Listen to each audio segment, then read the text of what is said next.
You're watching Talking Points, a focus on the political scene in Lubbock and across the South Plains. And welcome back. Here's a look at some of the political headlines of the past week. Lubbock Congressman Jody Arrington posted a video outlining several accomplishments over his 3 terms in Washington and confirmed he will run for re-election once again. He's a senior member of the House Ways and Means Committee, and if Republicans are able to flip the House next year and Arrington wins again, he might be in line for even more.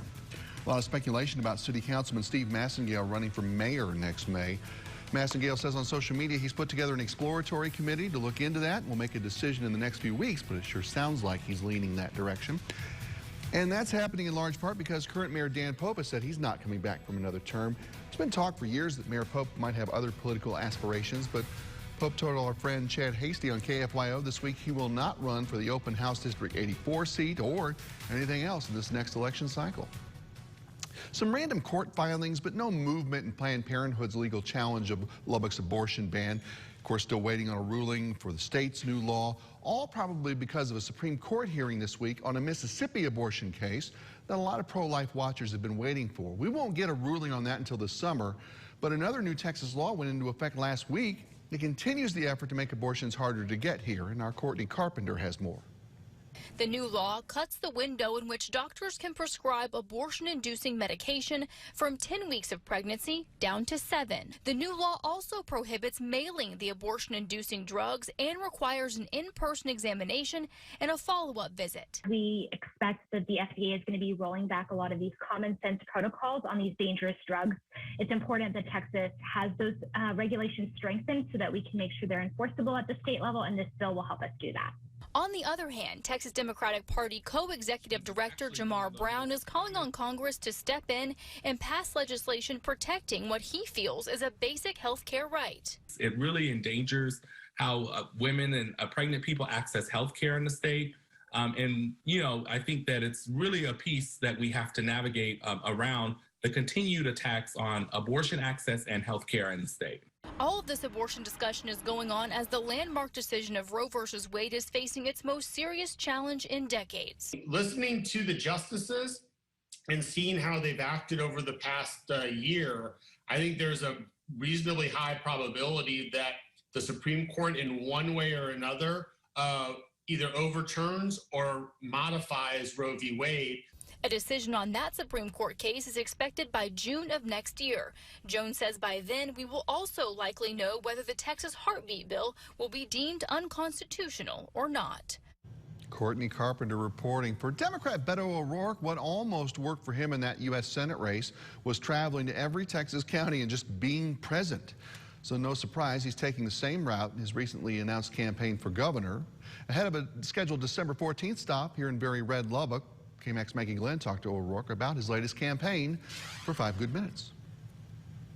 So tell me a little bit about why you're choosing now to throw your hat into the ring. I'm running to try to help bring this state together to focus on the really big things that most Texans want us to do, like make sure that we have world-class public schools and that the best jobs that are being created in America are being created right here in Texas. And that we make progress on things that most of us agree on, like expanding Medicaid, so that Texans can see a doctor, fill a prescription, be well enough to go to work or to finish their education or to start a business. But what we have right now instead in Texas under Greg Abbott is this very divisive kind of politics that has kept us apart and fighting over things like abortion or the permitless carry gun laws or which middle school girls can play which sports. I want this state to get back to doing the big things, the big, bold vision of Texas that used to define this state. That's what's so important to so many of us, regardless of political party or any other difference. And so I hope that as a candidate, I hope as governor, I can serve everyone and help to bring us together, bridge some of these divisions. After the tragic shooting that happened in your own hometown of El Paso, you came out with some pretty strong words. You said that you were ready to confiscate people's AR-15s and AK-47s. And Governor Abbott, while you still hadn't officially announced, already launched a campaign ad specifically quoting you on that.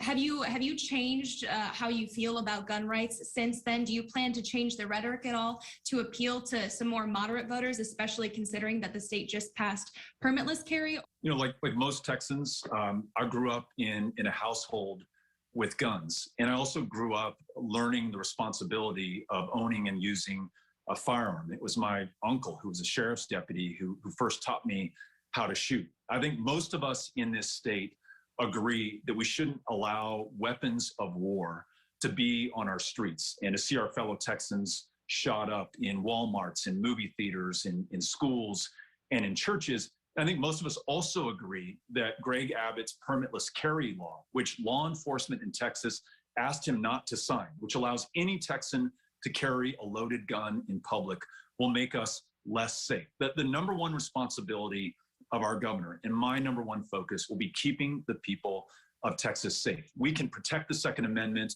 and protect the lives of our fellow Texans, and we should be focused on doing that.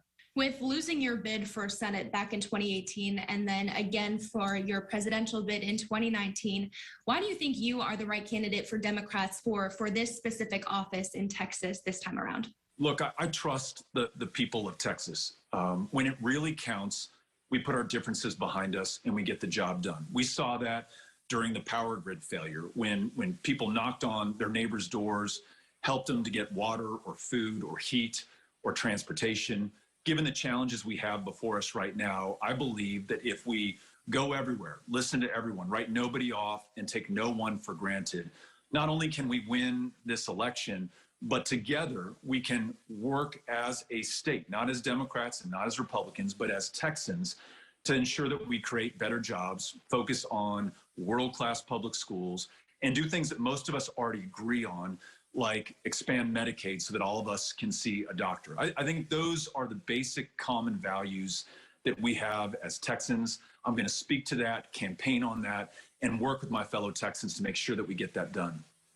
One of the governor's biggest talking points this past year, he even had a rally with former President Trump down at the border, is the current crisis that we're seeing along our southern border. Obviously, you being from El Paso, you are in a border town. How would you tackle the current crisis that we're seeing differently than Governor Abbott? And do you think that the Biden administration is doing enough to respond right now? Look, like my neighbors here in El Paso on the border, and like my fellow Texans, we want to make sure that we follow the law and that there's order and predictability and safety at our border with Mexico. And we can be doing a better job. And I look forward to partnering with the administration to make sure that we do a better job and that we listen to the people who actually live on the border and have the experience and the solutions to provide to ensure that as we rewrite our country's immigration laws, that we reflect the priorities of Texas. But what we don't need is a governor who's more interested in photo opportunities and grandstanding at the border, and who actually incites the kind of fear and anxiety that leads to the attacks that we saw in El Paso in 2019, where someone echoed the rhetoric of Greg Abbott about invasions and defending Texas and taking matters into your own hands, and did just that and killed 23 people in this community. There is a responsible way to do this, and there's a Texas way to make sure that we have a secure border that honors the best traditions of this country. And I want to make sure that we pursue that as governor. That's Beto O'Rourke and our Maggie Glennon. Coming up, keeping the power on. After last winter, action was promised to make sure Texas power suppliers were ready for this winter. A local look next on Talking Points.